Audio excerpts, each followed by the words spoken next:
अस्सलाम वालेकुम रहमतुल्लाह। यूट्यूब पे एक भाई ने सवाल पूछा है, कहते हैं अस्सलाम वालेकुम भाई, ये बताएं कि शुगर और साल्ट लेकर जा सकते हैं उम्रा पर? Please reply me must.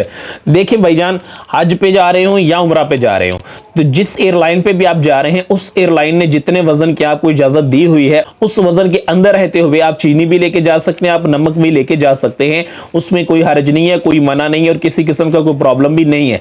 लेकिन जाती तौर पर आपको मशवरा दूंगा, देखें सबसे बड़ी बात तो यह कि जब आपने हज पे जाना होता है या उम्रे पे जाना होता है तो उससे पहले आप एक बैग लेते हैं। बैग में आपने पैकिंग करनी होती है, अपना सामान रखना होता है, मुख्तलिफ चीजें होती हैं, हज और उम्रे की तैयारी का सामान होता है, आपके कपड़े होते हैं, आपका हराम होता है, दीगर जो एक इंसान को जरूरत होती है सामान की, आप समझ सकते हैं, वो सारा आपने उसमें पैक करना होता है। और सम टाइम लोग ठूस ठूस के जबरदस्ती उसमें उसको बंद कर रहे होते हैं, एक के ऊपर एक चीज, एक के ऊपर एक चीज, और जबरदस्ती फिर उसकी जिप बंद करके उसको लॉक कर रहे होते हैं। तो फर्ज करें आपने चीनी के 2 पैकेट रख लिए, आपने नमक के 2 पैकेट रख लिए, उनको अच्छे से आपने 2-3 जगहों पे एडजस्ट कर लिया है और लॉक कर दिया। उसके बाद आपने उसको रैप शैप करके आप पहुंच गए हैं एयरपोर्ट पे। तो जैसे आप एयरपोर्ट पे पहुंचेंगे, अब डिपेंड करता है कि आप किस एयरलाइन पे जा रहे हैं, आपकी जो फ्लाइट है वो डायरेक्ट है या वाया है। फर्ज करें आपकी फ्लाइट है वाया, आप इस्लामाबाद एयरपोर्ट से विलफर्स जा रहे हैं, तो अब यहां पे भी हो सकता है जैसे ही वो मशीन के अंदर से आपका बैग गुजरेगा तो स्कैनर मशीन उसमें डेफिनेटली डिडक्ट करेगी कि उसके अंदर कोई चीज ऐसी है, नमक टाइप है या चीनी टाइप है, ठीक है। तो हो सकता है वहां पे आपको परेशानी हो। क्या परेशानी हो कि वो कहेंगे कि भाई जरा बैग खोले, हमें चेक करवाएंगे चीज क्या है जो व्हाइट इसमें नजर आ रही है। आप समझ सकते हैं कि ये जो नमक है तो ये तो बहुत सारी चीजों की मुशाबत है ना, जो इलीगल है, जिनकी परमिशन नहीं है। तो इसलिए आप वो जब नमक चेक करेंगे फिर देखेंगे आप क्यों लेके जा रहे हैं, 100 तरह के सवाल पूछेंगे। तो बहरहाल बिलफर्ज आप वहां से निकल भी जाते हैं, वहां पे सामान खोलने के बाद वो कहते हैं जी आप ले जाएं, आपको इजाजत मिल भी जाती है, तो वहां से आपने बंद कर लिया। अब आप जा रहे हैं दुबई जैसे आप लैंड करेंगे, वहां जाते ही वो आपका बैग सेपरेट कर देंगे। वो कहेंगे इसमें कुछ सस्पिशियस है, तो वो क्या करेंगे कि आपको सेपरेट कर देंगे और आपको एक जगह बिठा देंगे। हो सकता है आपके साथ फैमिली हो, आपके साथ दोस्त हो, वो उनको सेपरेट कहीं बिठा देंगे, वो वेट कर रहे होंगे और आपको एक रूम में ले जाएंगे, वहां जाके पूछेंगे ये क्या चीजें हैं, ठीक है, तो आप बताएंगे ये शुगर है और साल्ट है, ठीक है। तो हो सकता है ऐसा, मैं ये नहीं कह रहा जरूर ही होगा, खुदा ना खासा ऐसा हो सकता है, तो वहां पे आपको परेशानी का सामना करना पड़ सकता है। हत्ता कि इवन आपका बैग सिर्फ खोल के वो चेक करें और उसके बाद आपको बैग वापस दे के इजाजत दे भी दें तो परेशानी तो आपको ही ना, चाहे घंटा लग जाए चाहे 1.5 लग जाए, तो आपको वहां पे परेशानी का सामना करना पड़ सकता है। इसी तरह फिर आप वहां से निकलेंगे, आप जद्दा एयरपोर्ट पहुंचेंगे, तो जद्दा एयरपोर्ट पे भी इसी तरह के हालात का सामना करना पड़ सकता है। तो इसलिए जगह जगह पे परेशान होने से बेहतर है मेरे भाई आप नमक और चीनी वहां जाकर खरीद लीजिएगा।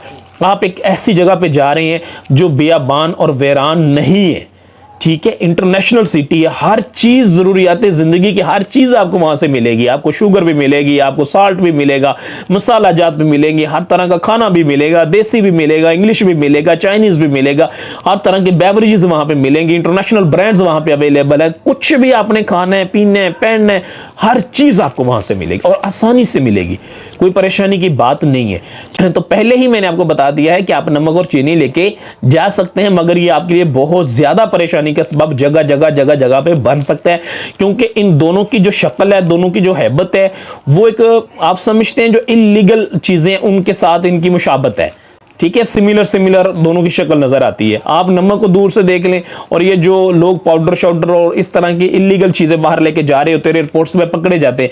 आप यूट्यूब पे जाके देखें, जो लोग एयरपोर्ट्स पे परेशानी का सामना करते हैं उनके बैग्स में इस तरह की चीजें, नार्कोटिक्स और पता नहीं क्या क्या चीजें निकलती हैं। ये जो नमक है ना, ये मुशाबत है उससे, नमक की मुशाबत है उन चीजों से। मैं ये नहीं कह रहा कि नमक की भी वो ही है, नमक की मुशाबत है।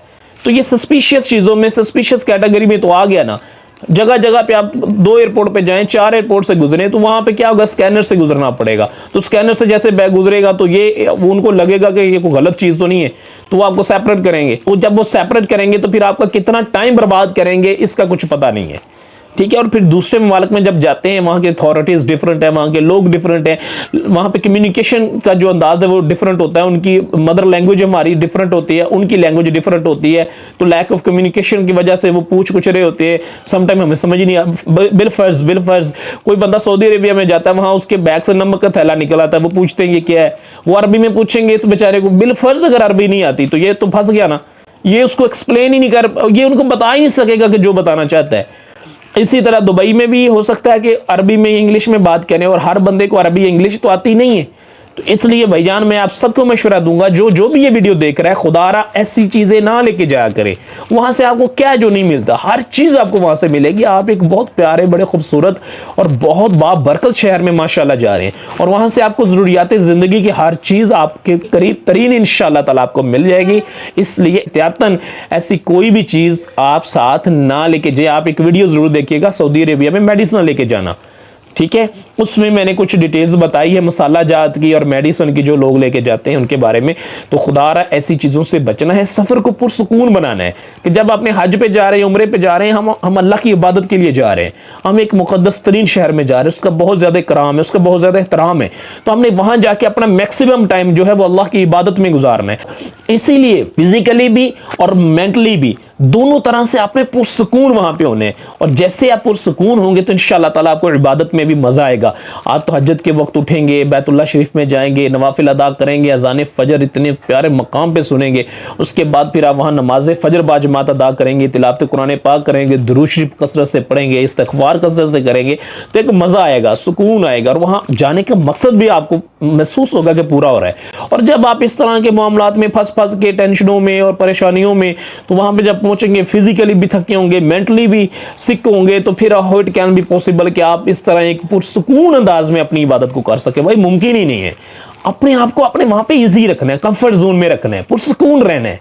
तो उसके लिए बेहतरीन ये कि ऐसी चीजें अपने साथ भाई ना लेके जाए। ये मेरा एक जाती तौर पे आप सबको मशवरा है, जो भी मेरी आवाज को सुन रहा है।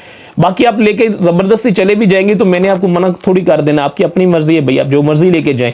लेकिन मैं आपको जाती तौर पे मशवरा दूंगा, क्योंकि मेरा मकसद ये है कि हर बंदे को इंशाअल्लाह ताला हमने हज के बारे में, उम्रे के बारे में, बेसिक चीजों के बारे में बताना है, सिखाना है। और हर बंदे के सफर को हमने इस तरह बनाने की कोशिश करनी है कि वो मक्का मुकर्रमा और मदीना मुनव्वरा में जाके अपने वक्त को, अपने टाइम को मैक्सिमम जो है वो वहां पे इस्तेमाल करे जिस मकसद के लिए वो वहां पे गया हुआ है। ठीक है, हम लोग ऐसे फंसते हैं मामलात में, एडमिनिस्ट्रेटिव इश्यूज में ऐसे फंसते हैं, इन चीजों में ऐसे फंस जाते हैं कि जिस काम के लिए हम गए होते हैं ना, बेसिकली वहां से हमारा फोकस हट जाता है।